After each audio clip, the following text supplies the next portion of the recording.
একদিন মোহাম্মদ সাল্লাল্লাহু আলাইহি ওয়াসাল্লাম হেঁটে যাচ্ছিলেন, তখন এক পথচারীর সঙ্গে তার দেখা হলো। সে নবীজির বিরুদ্ধে কথা বলতে লাগলো, ও এই নবী মোহাম্মদ খুবই খারাপ লোক, তার সঙ্গে কথা বলো না।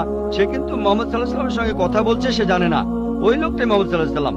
সে নবীজির কাছে বলল, পথে হাঁটতে হাঁটতে নবী মোহাম্মদ খুবই খারাপ লোক, তার কথা শুনো না, তার কথা শুনলে বিপর্যয় হয়ে যাবে, সবার জন্য খারাপ হবে। লোকটা নবীজিকে বলল, তবে আপনি খুব ভালো মানুষ, আর আপনাকে সাবধান করছি ওই মোহাম্মদ লোকটার কথা শুনবেন না সাল্লাল্লাহু আলাইহি ওয়াসাল্লাম।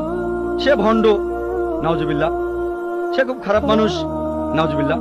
এরকম আরো অনেক কথা। তবে নবীজিকে বলল, আপনি খুব ভালো মানুষ, আপনি দয়ালু, আপনি পরোপকারী, আপনার নামটা জানতে পারি? নাম শুনে বলল, কি? আপনি কি বললেন? আমি কি ঠিক শুনছি? আপনার নাম মোহাম্মদ সাল্লাল্লাহু আলাইহি ওয়াসাল্লাম? তখন সে বলল, আশহাদু আল্লা ইলাহা ইল্লাল্লাহ ওয়া আশহাদু আন্না মুহাম্মাদুর রাসূলুল্লাহ। যখন সেই লোকটা বুঝতে পারলো যে এই লোকটাই মোহাম্মদ সাল্লাল্লাহু আলাইহি ওয়াসাল্লাম, আমি অন্য মানুষের কাছে শুনেছিলাম সে খুব খারাপ মানুষ, ইনি তো ভালো মানুষ, তখন সে ইসলাম গ্রহণ করলো।